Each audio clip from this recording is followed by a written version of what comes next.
Hi, this is Keith with Rochester Concrete Products. Today we're on our brand new product. This is called Geoceramica, and I want to go over with you a couple of edging options when it comes to this product.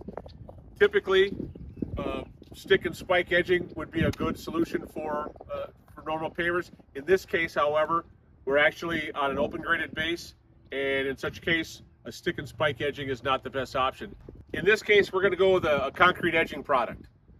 With this concrete edging, we're going to get a very long-lived product on a high-end product like this Geoceramica. With this, we're going to actually have contact on two planes. We're going to tuck some underneath the bottom of the edge of the Geoceramica, and also we're going to run it up we're going to cover about the bottom inch of the Geoceramica.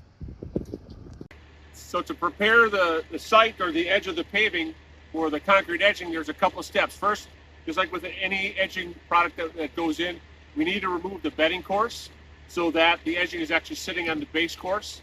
So what I'm going to do is I'm going to scrape away the bedding course 4 to 5 inches off the edge of the stone. And then I'm also going to undermine the Geoceramica so we can stuff some of this edging up underneath it.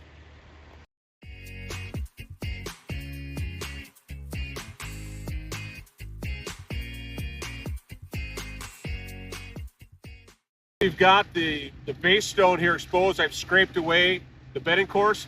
I'm going to undermine the Geoceramica using a pointing trowel here. This is a half-inch pointing trowel. What I'm going to do is just scrape lightly on the edge and get that stone to fall away. All I need to get underneath here is maybe a half an inch or so.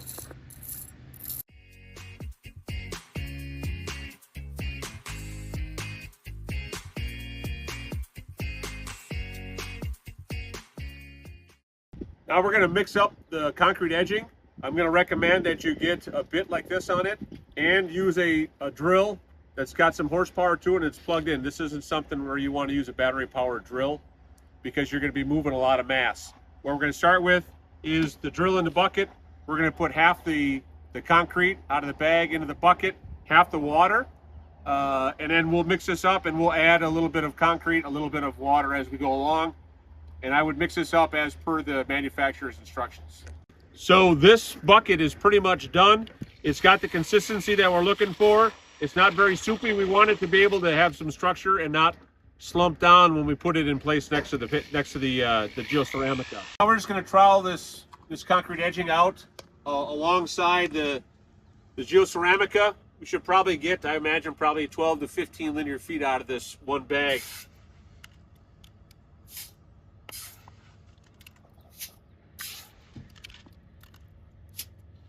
If we get some on the Geoceramica, not a big deal. Very easy to pressure wash this or just use some regular water and a rag to get it off.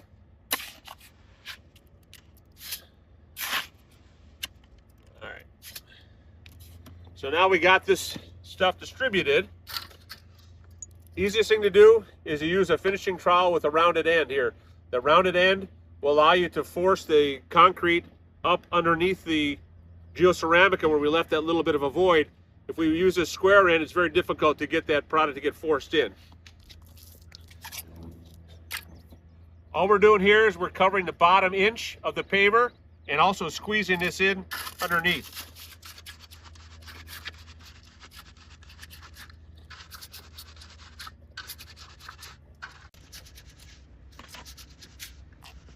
You're going to have a bead that's just going to be pretty much as wide as your trowel. We want to make sure we're forcing it underneath there so we have a nice secure connection with the edging.